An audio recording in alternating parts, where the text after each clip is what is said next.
When Queen Elizabeth II appeared at state banquets wearing her most dazzling tiaras and legendary diamonds, we all assumed we were looking at centuries of inherited royal treasures. The imperial state crown, Queen Mary's collection, heirlooms passed down through generations, and yes, many were. But here's what most people miss. Some of her most meaningful pieces tell a completely different story. These weren't gifts from ancestors or spoils of empire. She commissioned them herself, transforming raw stones from wedding gifts, reimagining diplomatic presents that didn't quite work, and even dismantling family treasures to create something entirely new. Today, we're opening the vault to explore 7 extraordinary jewels that Queen Elizabeth II personally brought to life. Pieces that reveal not just her exquisite taste, but her diplomatic genius, her practical wisdom, and the deeply personal woman behind the crown. The Williamson Pink Diamond Brooch.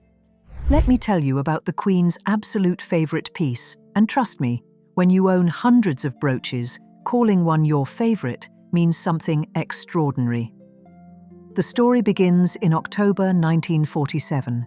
In a diamond mine in Tanganyika, now Tanzania.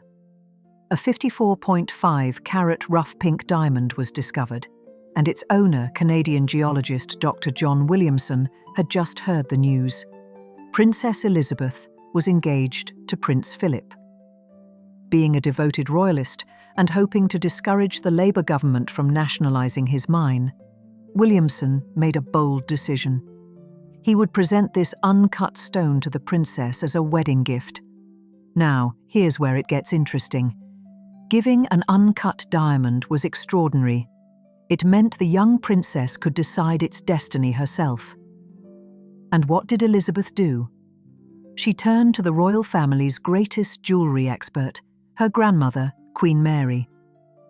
In March 1948, these two women visited the diamond-cutting factory together, where Queen Mary asked question after question about the cutting process. Can you imagine that moment? The young bride-to-be and the formidable Queen Mary heads together, planning the future of this rare pink stone.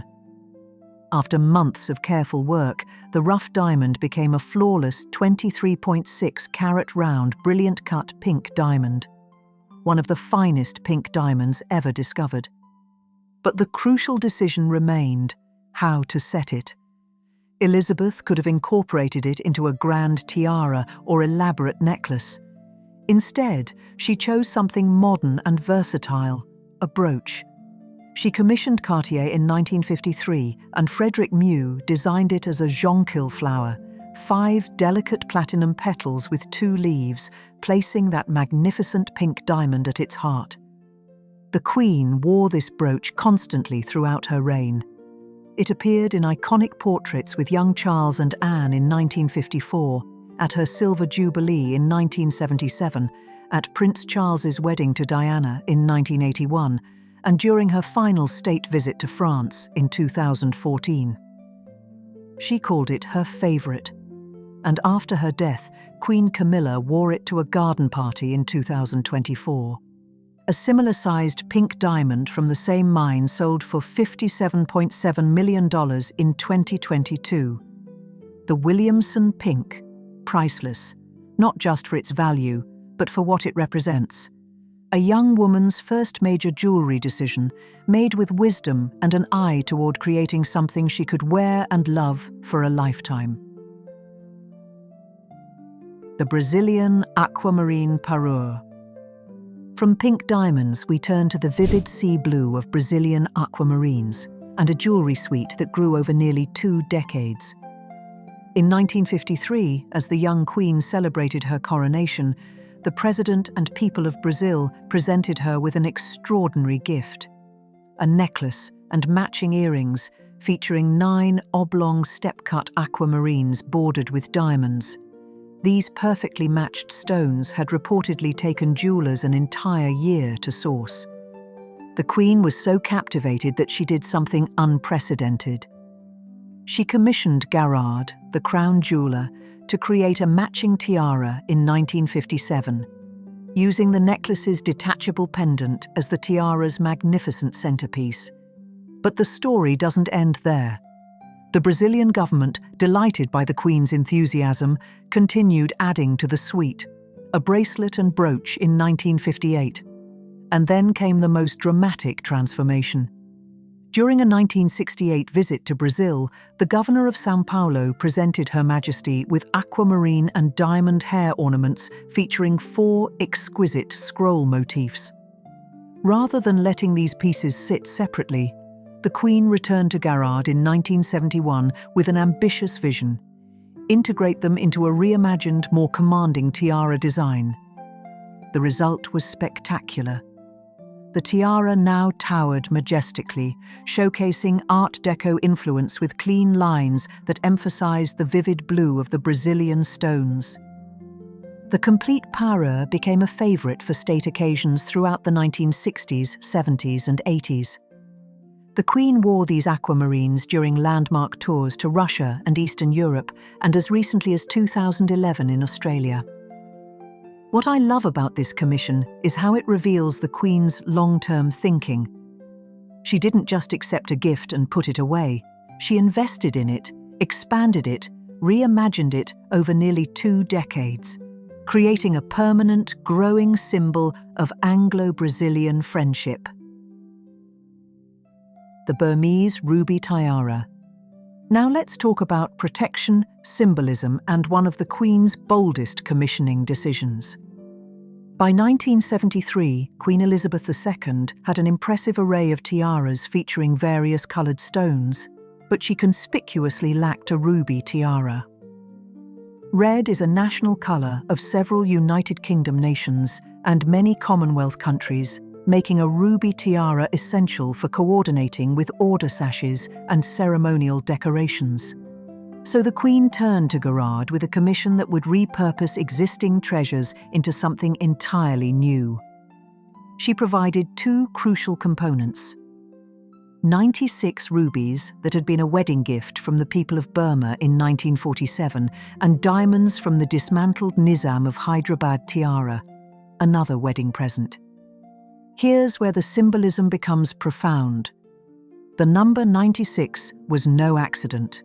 In Burmese tradition, people believe that 96 diseases can afflict the human body, and rubies possess prophylactic properties that guard the wearer against both illness and evil.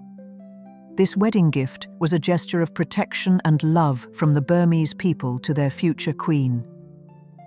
Garrard set these symbolic rubies and sparkling diamonds in a classic design featuring floral rose motifs inspired by the Tudor rose, the heraldic symbol of Britain.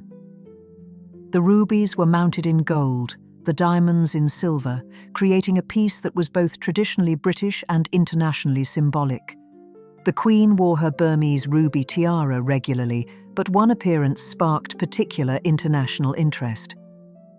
In June 2019, when President Donald Trump visited for a state banquet at Buckingham Palace, the Queen chose this specific tiara. Given the protective symbolism of the rubies, social media erupted with speculation that the Queen was making a subtle political statement. Twitter users noted that the monarch is very thoughtful and particular when choosing her jewels based on their significance. Whether intentional or not, the incident demonstrates how even jewelry choices by royals become subjects of diplomatic analysis. And it reveals something essential about the Queen's commissioning philosophy. She created pieces that carried meaning far beyond their material value. Granny's chips. Let's talk about the most affectionately nicknamed jewels in the collection, Granny's chips. The Cullinan 3 and I4 are 2 massive diamonds cut from the colossal 3,106-carat Cullinan diamond discovered in South Africa in 1905. Cullinan 3 is a 94.4-carat pear shape. Cullinan 4 is a 63.6-carat cushion shape. Together, these lesser stars of Africa weigh 158 carats. Queen Elizabeth II inherited them from her grandmother, Queen Mary, in 1953, along with their affectionate nickname. Queen Mary had worn these diamonds in various configurations, but in 1958, Queen Elizabeth II commissioned Garrard to mount them together in a more permanent brooch setting suitable for modern wear. The debut of this newly commissioned brooch was a masterclass in thoughtfulness. On March 25, 1958, during a state visit to the Netherlands, the Queen wore the piece for the first time publicly when she visited the Asher Diamond Company, the very firm that had cut the original Cullinan diamond half a century earlier. Joseph Asher, the master diamond cutter, had already died, but his younger brother Louis, who had also been present during the cutting, was there to meet the Queen.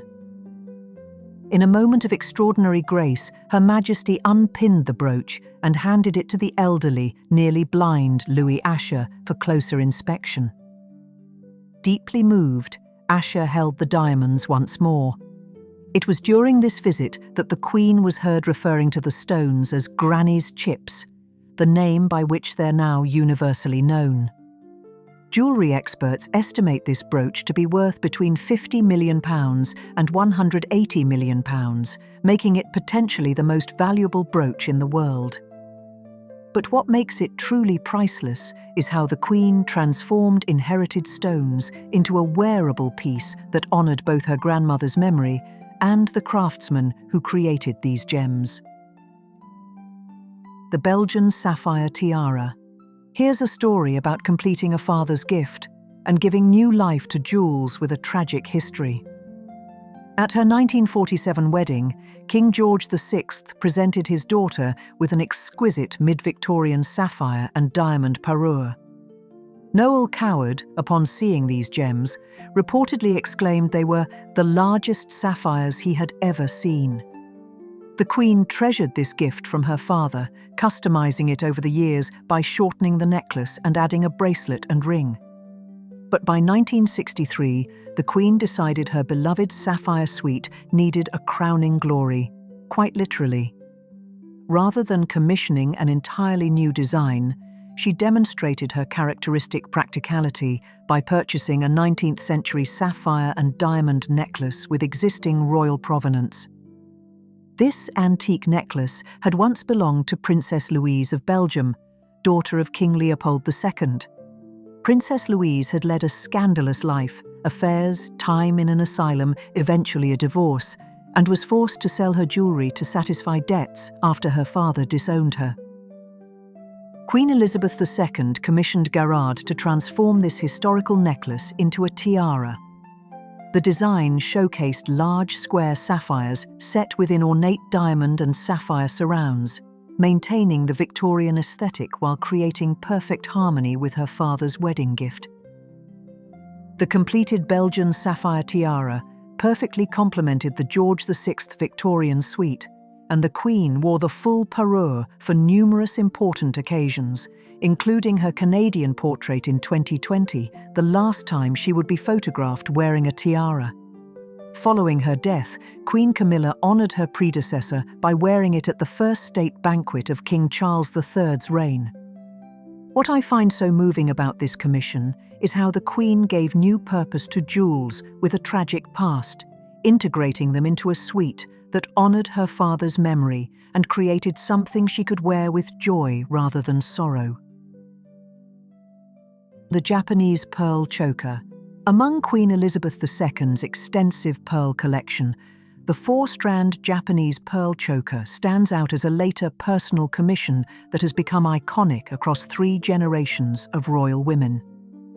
The Queen commissioned this choker from Garrard using the finest cultured pearls presented to her by the Japanese government during the 1970s. Garrard constructed the choker with 4 graduated strands and an extraordinary diamond clasp, a curved shape with 3 rows of diamonds arranged in a distinctive pattern, creating a sophisticated Art Deco-inspired focal point. The Queen first wore the Japanese pearl suite publicly during her November 1983 visit to Bangladesh.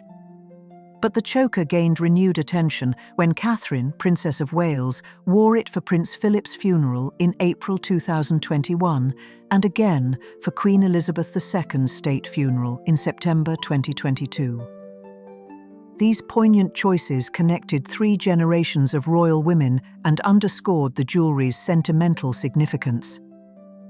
The Princess of Wales has since worn the choker for the Commonwealth Day service and the Qatar State Welcome in December 2024, ensuring this commissioned piece continues to represent British-Japanese friendship. Throughout her life, Queen Elizabeth II maintained a special relationship with pearls. Her parents had continued Queen Victoria's tradition of giving her 2 pearls every birthday. So by age 18, she had a complete necklace. Pearls represented dignity and constancy in the Queen's jewellery philosophy. Her consistent wearing of them became visual shorthand for royal poise and continuity. The Queen Mother's Century Brooch. And now, let me share a story that reveals a different side of the Queen's commissioning legacy, one that shows her understanding of jewellery's emotional power. In 2000, Queen Elizabeth II commissioned the distinguished London jewellers Collins & Sons to create something extraordinary, a brooch celebrating her mother's 100th birthday. The design was classic and elegant, a white stone background with a beautiful pink rose and green leaves. But here's what makes it truly special. The piece contained exactly 100 diamonds, one for each year of the Queen Mother's extraordinary life. Can you imagine the thought that went into this commission? The Queen, herself already in her 70s, honouring her mother's century of life with a piece that was both beautiful and deeply symbolic. Every single diamond representing a year, years that had spanned from the Victorian era through 2 world wars, the end of empire, and into the new millennium. The Queen Mother was reportedly delighted with the brooch and wore it frequently during the final 2 years of her life. When she died in 2002 at age 101, the century brooch was among the many jewels she left to her daughter. Queen Elizabeth II subsequently wore it on several occasions, keeping her mother's memory close. Every time she pinned that brooch to her dress, she carried with her not just 100 diamonds, but 100 years of her mother's life and the love between a daughter and her mother. This commission wasn't about diplomacy or state occasions. It was purely about love, celebration, and honouring someone who had meant everything to her. These 7 commissions reveal a woman who understood that royal jewels speak a sophisticated language of diplomacy, heritage, and love. She repurposed rather than constantly acquiring. She ensured nothing went to waste. She championed British craftsmanship, and she created pieces designed to serve for decades, not seasons. The Brazilian Aquamarines grew over 2 decades into a symbol of international friendship. The Williamson Pink Diamond represents a young woman's first major jewellery decision, made with wisdom. The Burmese rubies carry protective symbolism that still sparks speculation today. Granny's chips honour both family legacy and master craftsmen. The Belgian sapphires gave tragic jewels new purpose. The Japanese pearls now connect 3 generations of royal women. And the century brooch? That speaks to the enduring bond between mother and daughter. As these treasures pass to future generations, they continue telling Elizabeth II's story, a monarch who understood that even the choice of a brooch could speak volumes about duty, heritage, and love. Which of these 7 commissions fascinates you most? The romantic Williamson Pink, the protective Burmese rubies, the touching century brooch? Let me know in the comments below. Thank you for joining me on this journey through Queen Elizabeth II's most personal jewellery legacy, the pieces she didn't inherit but created. If you enjoyed this exploration, please like and subscribe for more stories about the remarkable women who shaped history, one jewel at a time.